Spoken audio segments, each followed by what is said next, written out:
Hey, Travel Brats. It's Soph, and I'm here coming to you today with a very special guest, Miss Erica Sunshine.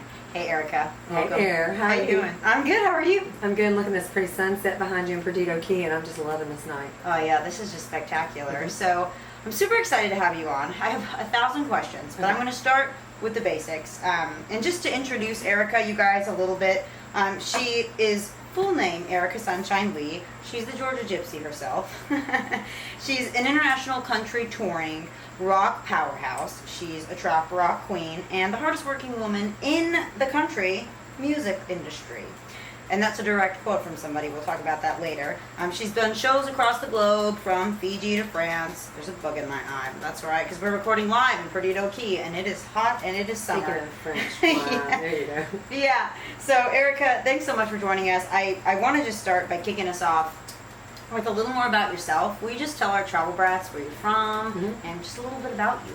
Yeah, thanks for having me. I am born in a small town. I was born in Elberton, Georgia, the granite capital of the world. I moved to San Francisco, went to college out there, sold cars, and quit my day job as a country singer-songwriter after a heartbreak. I kept the guitar after the breakup and learned a few chords, taught myself how to play. I was breaking into karaoke bars underage and singing in church groups when I was in middle school, high school, leading worship. So I loved to sing ever since I was younger, and just songwriting came naturally to me. Playing guitar was a bit more of a challenge. And then I just started booking shows all around the globe. So now I've been touring full-time for 18 years. I just released my 11th album. I play about 250 shows around the year, booking myself, managing, touring. It's been a wild ride, and I just released my 3rd children's book. So I've been pretty busy the last few years. Yeah, I can imagine. That's crazy. I mean, it was so cool to see you play today in Perdido Key at a house show. So would you just explain to our Travel Brats a little bit about what a house show is like?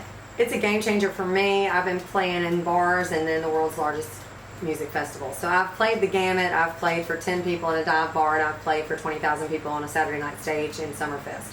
So being able to transition into this world about 6 or 7 years ago, there is a huge underground house concert scene all over the country and internationally.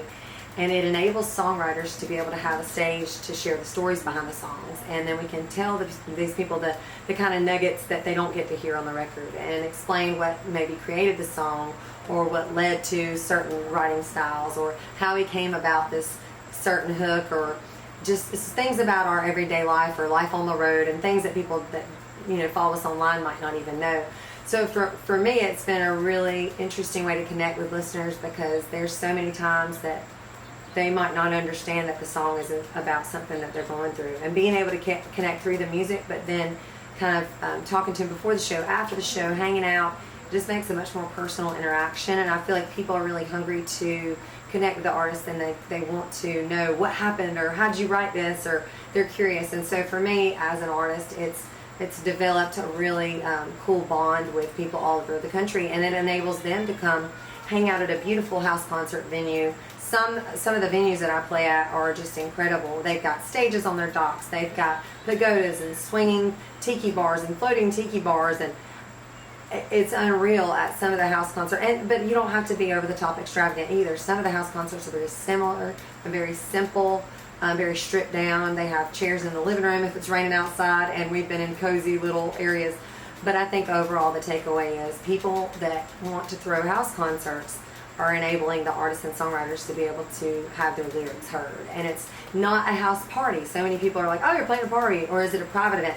Well, there's private events, there's house parties, but house concerts are a listening room environment for the songwriters to be heard. So those are really important for songwriters, because if you're just background music, people miss out the lyrics, and then they miss the whole point of you being able to tell your songs, tell your story.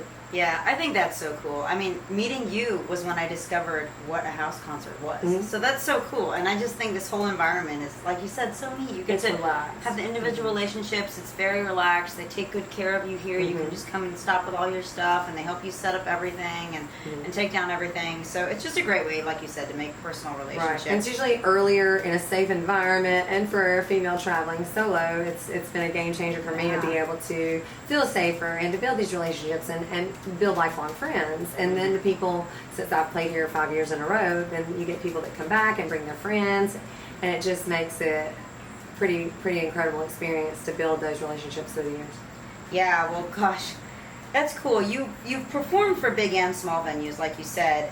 What does your year look like your schedule? Like, how fast do you move? It's all over the map for me. I mean, I know not a lot of artists play as many shows as I do, and I'm playing in Key West now during the winters. I used to tour the South Pacific in Australia and New Zealand, but after COVID, I've stayed in the Florida Keys for the winter, and kicking things off in March, I was in Colorado and Mexico and LA and Texas and Italy, and then May I was back in the Keys, and then I kick off my summer tour June 1st. I was in Ocala to Georgia to South Carolina to Indiana back to Key West, just came into Pensacola, and then I hit the road to Oklahoma, Iowa, Wisconsin, Minnesota, South Dakota, Montana, Wyoming, Colorado, and beyond, like Washington State. So basically I'm hitting the top of Door County, Wisconsin to Seattle, down to San Diego, and back across to the southernmost point in Key West in November. So I cover the gamut. Yeah, girl, I've been everywhere, man. And this year I'm not hitting up the Northeast, but I have played up in New York, upstate New York, and Boston, and Massachusetts, and on the East Coast. So hopefully next year I can integrate back on there, because the most north I've gone on the East Coast this year was in Emerald Isle, North Carolina. Wow, cool. Now, you've been in a lot of places. Is there a favorite U.S. place that you've toured, either state or city? I'm really obsessed and partial to Montana right now. I just love hiking, and the beautiful scenery out there is like a postcard everywhere you look. Florida Keys have become my home away from home, and now basically more like my home. So being able to go there and have people from all over the world come see me, it's really cool, because every week you never know who's going to show up at a show. And somebody you met 2 weeks ago at a show in North Carolina could pop in, and then somebody you met 10 years ago that saw you. And so for me, being able to base my music in the Keys, singing songs about the islands, has developed into more of my tropical rock side. However, I still have such a strong country side. So I think, to answer your question, being in the outdoors, being able to paddleboard before the show at Lake McDonald, or hike a mountain in Whitefish, Montana, or go to Yellowstone and tour before the show. I mean, those kind of experiences make it worth the drive, because it's excruciating driving all the time, and then pulling in after a 10 or 12 hour drive to play a 3-hour show to get back in the car and drive 4 more hours. Wow. It can be gruesome, but when you have the reward of God's creation and you're just out in nature, and there is no better place. Yeah, that's a really good point. There's a lot of toll on you with the travel, but to be able to go somewhere where you can also do those vacation things, that's great. And going back to Northern California, I lived there for so long, that's a home away from home as well. So for me, that's kind of back to my stomping grounds, where it all began with my band starting in '07, and so I look forward to seeing friends and going to wine country and the redwoods and stopping by Lake Tahoe, and so that the familiarity of that is pretty incredible too. So I love being able to travel and mix it up. Yeah. Now, from an audience standpoint, has there been a city or state that you've enjoyed the audience, or you felt like the people in that region or state or city really related with your music the most? I wouldn't say the most. I mean, being from Georgia, it's nice to go home. 2 weeks ago, I got to play in Hiawassee at Marina Station, and they're just your people. When you grew up in a town or a state that was 3 hours from your home, I mean, I was in Elberton, but being able to perform in the Southeast and having those connections and people that relate to your stories, but it's pretty cool to see that people are pretty universal. And when I'm in France and Italy playing and Australia playing, people can still relate to my songs because they're about real life scenarios. So whether it's struggles with addiction, or losing love, or redemption, or faith, or struggles and heartache, and finding new love, and questions, and I think people universally have gone through so much pain, and I want to bring healing and happiness. So a lot of people relate, but there again, you find your people, and with the Parrot Heads, I think it's been pretty a natural fit for me. And I've found my people in Colorado. I found them in Northern California. I found them in Key West. I found them in Texas. I feel right at home in Texas, and being able to play in North Carolina and Emerald Isle. Those kind of crowds where you meet your people, and you just feel like you've known them your whole life, your family. That's pretty cool. Yeah, it's nice that there are people, like you said, everywhere that you just really relate to. It doesn't matter. It don't have to be all the Colorado people, or all the Georgia people, or all the Florida people. That's great. Now, gosh, you've done hundreds of shows a year. So I do want to know, how do you keep your energy up when you're just constantly traveling and just on the road? You're sleeping in different beds every night. You're having to nourish yourself and feed yourself well. What are your tips for just staying healthy while you're on the road? Well, I just am energized by traveling, so that lights my fire. I feel like my personality in general is just like amplified by being around new people, seeing new places, having the adrenaline of seeing beautiful views, or I go on a bike ride, or I go on a paddleboard in the day, or I'll stop by and go on a hike. So for me, the part of that is the fun and the physical exercise to keep it going. Obviously, you can't always be eating junk food on the road, but I definitely try to get the salads in, but I run on caffeine and some wine every now and then, some whiskey some nights if you have to. In moderation. Because my throat gets sore. I mean, people don't understand when you're singing, you're in allergy scenarios. I mean, I'm on allergy pills. I'm on ibuprofen for pain. I definitely have my regimens that are pretty, consistent. But for me, it's kind of wake up, coffee, maybe work out, do some kind of thing that lights my fire, whether it's being in the outdoors or doing an indoor workout on YouTube, and then trying to maintain and watch, cut out the fried food. And the key is I eat a lot of fish, seafood, salads. Right. But I've never been a skinny stick figure health nut. So I'm a healthy girl. I try to eat my yogurt and my fruit in the morning to get a little parfait in there every now and then. But overall, I think when you're happy, you're healthiest. So doing what makes you happy, and then, like you said, moderation is the key to anything. Yeah, exactly. Now, you have to pack a lot of stuff for your specific profession. Your t-shirts and your merch and your guitar and your amps and everything. But what would be for our regular travel brats? What would be your regular must-pack items that you always take with you? Well, for health-wise, I would say neti pot, which is so random, or like a humidifier for being able to rejuvenate my voice, and then the moisturizer, sunscreen. I really like Super Goop. I found this Amika, I think is the hair product. I really like it. It's like a refresher curl spray. So girls with curly hair, that's like a travel tip 101. Dry shampoo and a little bit of curl refresher. You're back on stage. I do love my Image skincare products as far as being able to take the makeup off, cleanse and moisturizer, that regimen with some vitamin C in it.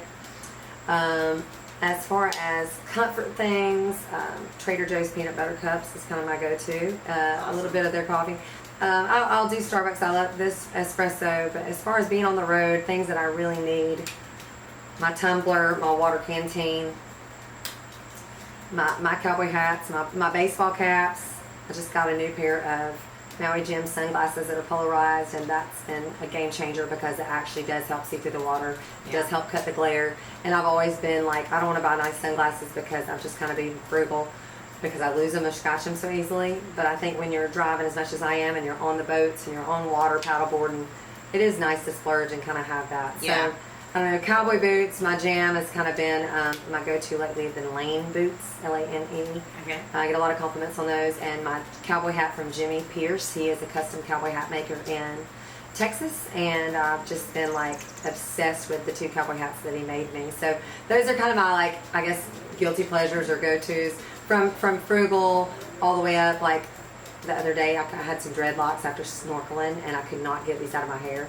And the Dove Intense Repair Conditioner, I'm telling you, worked miracles. So you don't even need the fanciest of the fancy. Sometimes less is more. Yeah, you figure out what you like. You see what works for you. But that's in any scenario. I mean, traveling with those travel cubes has been really cool. I think it's helping me organize. In a merch rack, and having different bins with things in them. But yeah, it's kind of a hodgepodge. I mean, it's really tough to pack for 6 months, and you have to have your rain jacket, you have to have your raincoat, you have to have certain things for warm clothes. I love, top secret, Costco shackets, before the fall. If you go into Costco and they have these plaid shackets that are kind of lumberjack looking, and they button down so they're thicker with the Sherpa inside, $15. Got one in every color. That has been one of my favorite things because you can wear them hiking, you can snuggle in at night, and you're sitting out on the porch by the bonfire. That's my cool. big top travel secret. I'll have to check that out. Wow. Well, that's great, Erica. I just want to close talking about what was either the weirdest. Well, let me explain this a little bit because our travel brats know where I'm going. But we do a section called the most memorable travel stories because we love to hear funny stories. It can be crazy, weird, funny, sad. So either what's one of your most memorable venues you've played at, and or what's been your craziest travel experience while on tour? Kids, earmuffs out there, but one of the craziest places I've ever played was a nudist colony in Northern California. No way. Yes way. My band played for this event at a nudist colony, and I thought, well, there's no point in bringing any merch because they're not going to buy any clothes. But I did, despite my thought process. I sold more merch, I think, at that show because they're not full-time nudists. They're weekend part-time nudists, so they still wear clothes in the week. Keyword part-time. So I had to wear sunglasses because there's no way I could have looked around. It was quite awkward and uncomfortable, but the band and I still laugh to this day about that. Was definitely one of the most awkward, interesting, hilarious, unforgettable experiences. You know, burn images in your brain you might not ever want, but that would top them all. That's hilarious. I could really see. I don't know how you didn't just giggle.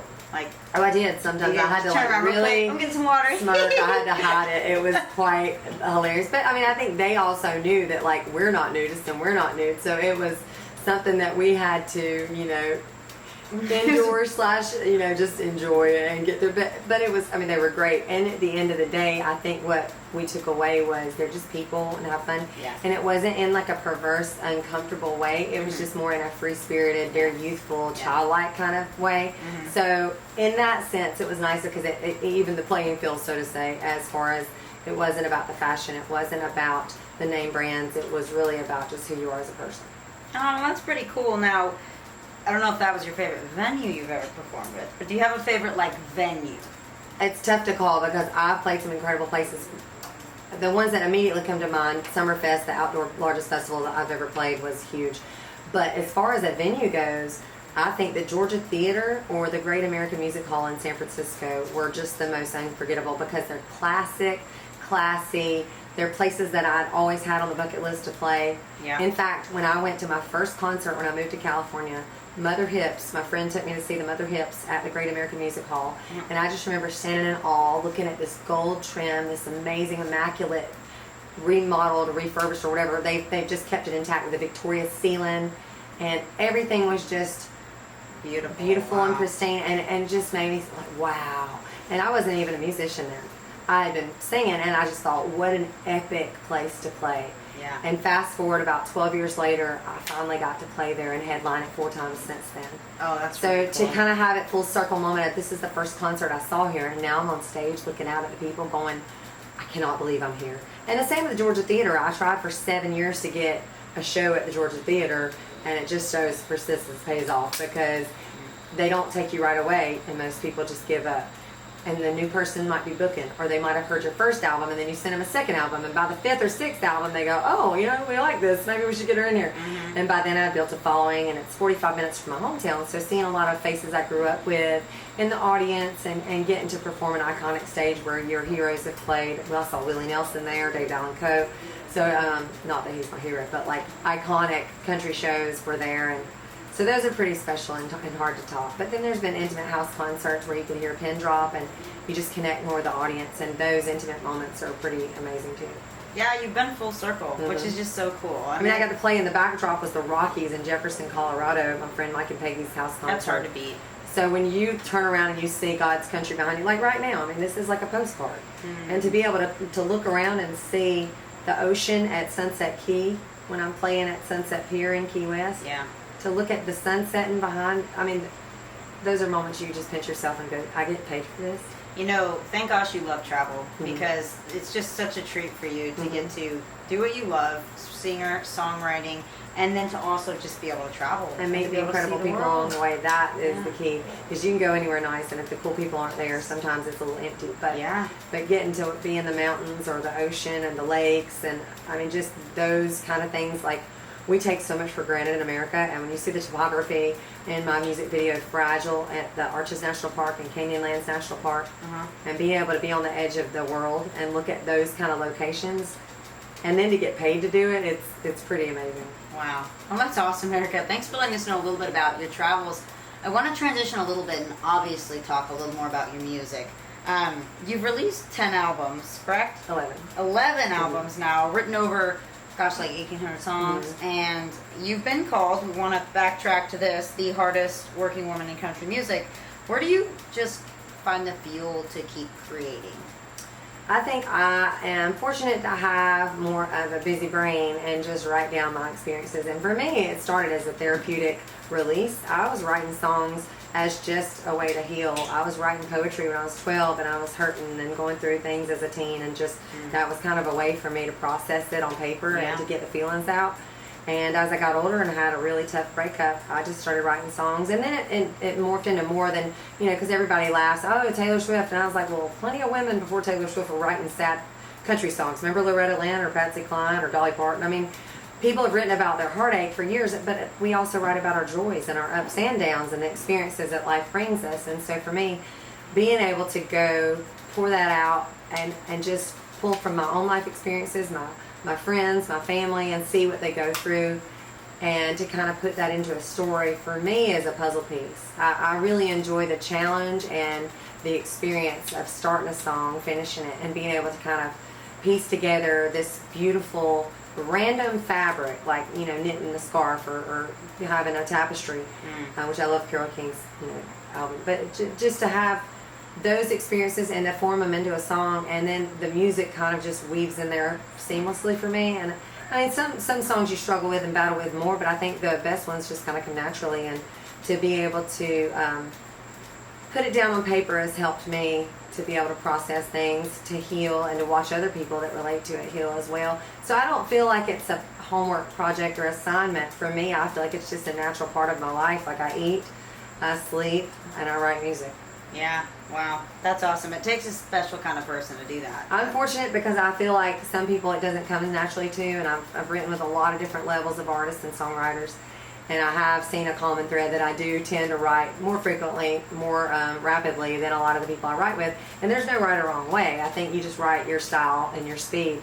But for me, my brain's moving faster, I'm moving faster. I think my songs tend to move faster, so I don't really get bored of like, to me, it's just like, would you get tired of a sunset? Would you get tired of a great dessert? Yeah. For me, when I write a song and I get finished, it's that sense of accomplishment, and also being able to hear it afterwards and tweak it and then see it, how it affects the audiences. It's like a domino effect, so I love it. Yeah, no, that's cool. You are like a tick tick boom kind of girl. I can. That's I've never awesome. heard that. Tick tick boom. I love it. Well, I want to talk a little bit about inspiration for you. I know, like you said, from your youth to now, there's just so many things you go through in life that inspire you. But my big question about travel is, have you been to places that have really inspired songs? Oh, absolutely. I mean, I don't think anybody can go to Montana or Canada in the mountains or the coast of California or the Florida Keys. I mean, think about how many songs on Same Ship, Different Day were inspired by my Key West lifestyle. And besides, I didn't start writing island songs when I went to Key West. I wrote my first song, I guess you would consider Trop Rock, was after one of my first trips to Costa Rica. My first album has a song called Tamarindo, and it was about getting away from technology, shutting it down, and just living in the moment and living a simple life. And how people weren't worried about work. They weren't worried about money. They weren't worried about name brands. They weren't worried about anything but spending time together, enjoying the nature, enjoying that laid back kind of lifestyle. So for me, I guess that would be where you would call the tropical rock side of it began. But I went to Hawaii when I was 9 and fell in love with the island. So I just love the beach. I love the mountains, and I love to see different things. And so when I was in Italy, of course, I wrote songs about Rome. I wrote songs about the history. I wrote songs about the epic views. When I was in Bled, Slovenia, about the postcard that my first boyfriend sent me from there, and it kind of sent me on this wild goose chase that after 20 years I got to cross it off my bucket list and stare at this beautiful lake in Bled, Slovenia, and write this song that came full circle about how that postcard kind of got me there, and then I wrote a postcard back to myself. I love how, it's kind of just like the wheel. Like you keep traveling and you keep performing and you keep making art, and then you keep traveling and performing. It's true, and it does feed itself. It is a chicken and egg, because I feel like the more I travel, the more I write, the more I write, the more I want to travel. And so, I mean, looking at this sunset behind you, y'all can't even see it, but it's pink as can be. And to see it, I've got a lyric in a song about the cotton candy sunset, and just those kind of sights, like you're literally looking at a real life postcard right now in Perdido Key. And it just eventually, it morphs into a song, and there's just, it's a great feeling to be able to merge your passion and your strengths and your hobbies all into kind of one thing that you can also use not only for your own good, but for other people to experience them. Yeah. Because I know a lot of people have never been to Italy or Pennsylvania or Montana or California. And to be able to write songs that paint a picture and they go, I want to go to Key West and see that Key West blue. Yeah, what's she talking about? I want to go to Georgia and see the Blue Ridge Mountains. I want to go, so it's really cool to be able to share that and then maybe inspire other people, because there's people like, I just released a music video about a bed and breakfast in northern North Carolina. It's in the Outer Banks called Collington Creek Inn. And several people, since they've seen the music video of my experience being there and hang gliding and going to see the Wright Brothers Museum and experiencing this amazing intimate bed and breakfast on the water in the Outer Banks, they've said we went there and we loved it, or thanks for that song, cool. or it's on our bucket list, we're going to go there. So to be able to share the travel experiences through the music and then inspire people to go travel and experience them themselves is like a really cool domino effect. Oh yeah, I bet. Wow. So I want to know now, you've blended a lot of cool genre into your music. I believe you started off with country. So would you talk a little bit about that? Was it your travels that kind of inspired that, or? I would say just real life. Like I said in my first album, and being from Georgia, if I sing at ABCs, I feel like they're going to be more country. But I started singing in a classic rock band in San Francisco first. So I delved into this whole new experience. I love 90s rock growing up, but like certain classic rock I'd never heard. So to uncover Fleetwood Mac and America and Tom Petty and Eagles and deep dive into their other sides, and Marshall Tucker and just Allman Brothers and Led Zeppelin and Leonard Skinner, that really lit this rock side of me that I love. I love the edginess, the grit, the boldness, the electric guitars. And then I grew up on 90s country, so I love the storytelling and the lyrics and the melodies and the harmonies. So for me, I think, I don't even know that, I'll pick one genre for my music, but I lean towards country. But then there's a lot of southern rock in my music. There's a lot of blues rock. There's definitely some bluegrass influence and a lot of Americana. And now that I've fallen into the tropical rock world, but like I said, my first album had a song about a beach on there. So it wasn't like I'm gonna switch to tropical rock. It's just I write what I write. I write the experiences, and then I might pair them together more on a project that fits. Same ship, different day. I'll have maybe more of a tropical or beach underlying influence or scene, and then the country and western was all country. No beachy tropical rock at all. But my next album will go back to more of the island, summer, fun, sun getaway type. But then I always usually throw a couple curveballs on the record too, just to give people something to sample, because I never was ruled by a label. I didn't have to say, if I was dictated by a label, I would have had to keep certain things or not been able to release certain things. And I've always kind of just given my listeners a little bit of a sampler platter. Yeah, Same Ship, Different Day is a really fun song, because I feel like it is, you can make it a beachy, a boat vibe, you're performing it today and there's a giant yacht driving behind you, but that could be anything. Right. Same Different Day. You could Exactly. be driving home from a bad day at work, blowing off steam, whatever. Erica told me it's just a different day and it doesn't matter and I can blow off some steam. It's cool that can be Universal. Yes, very universal. And I do believe that some of it is production, and you can lean one way or the other. And with Collington Creek Inn, those type of storytelling Americana songs to me are so beautifully simple that stripped down production to me fit that, which might air more on the folk Americana side of my writing. But then you've got songs like the Blue Ridge Blues that has to be bluegrass, and then you've got songs like Key West Blue or Single for the Summer that are bound to be beachier and sound more upbeat, fun. Yeah. Put some steel pans on mojitos. Yeah. And then it gives more of a I have Jimmy Buffett's guitarist, Brent Mason, that played on most of my records in the last 9 albums out of 11. So getting people that are top-notch session players definitely helps, and then recording in the top studios in the world. But overall, I don't feel like I never felt limited, and I never felt the need to limit my songs, because as a songwriter, I feel like I do love, especially somebody with ADHD, to be able to write what I feel. And whatever the song is, I'd rather the song follow its own path than me try to force square peg round hole and make it country when it might be more pop. Like Back It Up Like a Truck is a pop song. When I wrote it, I wanted Lady Gaga or Miley Cyrus to cut it. And those songs, I want to produce it in the way I hear it in my head with the instrumentation. And then there's other songs that could be produced pop country or could go more old school country, like Drinking and Praying. And I chose to go a little more pop country on that. Yeah. Versus like a song like Reason to Leave or South will Rise Again or Trainwreck that are straight old school country. And I love that classic sound. Yeah. Now, that's interesting. This is probably a tough question for you because all your songs, they're meaningful. They're written for different reasons, about different times, for different people, and all for yourself. But do you have a particular favorite one or few that you've written? That's like asking a parent who's your favorite kid. You know, I mean, depends on the day, right? Yeah. But I definitely feel like there's songs that I will relate to in seasons of my life more than others.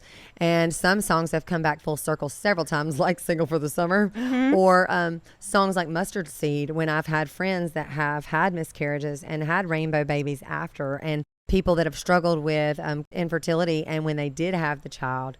And so to be able to kind of play that for them at that moment, or people that have lost their loved ones and maybe had a spouse pass away and found love again, and to be able to play I Do at a wedding, you know, those are really special moments. For me personally, Fragile has been one I've connected to recently. Giving love another shot after you've had your heart broken is tough, and it's a vulnerable time. And then I've had songs like Espresso Martini Mode, when, you know, they've been the drink of the year for the past 2 years, and I'm feeling my flow and I'm loving that era of my life, and it's fun. Yeah. So, I mean, at different shows, different times, I can definitely lean towards some fun. Some might be, sometimes the sad ones are just the ones that you just feel more and they hit, you know, differently. And songs like Healing that I wrote for Justin Touche, when you see somebody in the audience with tears in their eyes because they've gone through, you know, suicidal thoughts or PTSD and things, that has been pretty powerful to be able to see that. And then I attach more, I think, sometimes after I see people connect, like the Number One Dad song. Obviously, it's hard to get through something like that on my father's birthday or Father's Day when I FaceTime him and play it for him. I get choked up. But those songs, when you feel that much, it's hard to say there's one better than the other, but there's definitely ones at times that relate more to what I'm going through in my life. Yeah. Good answer. Great answer, Thank Erica. Now, I have one last question about the music and the writing. Is there a particular collaboration that you really enjoyed, or writing a song with or for someone else? Absolutely. Whiskey Bent and Jailbound will forever be in my brain because my buddy Wayne Mills passed away, so he's no longer with us.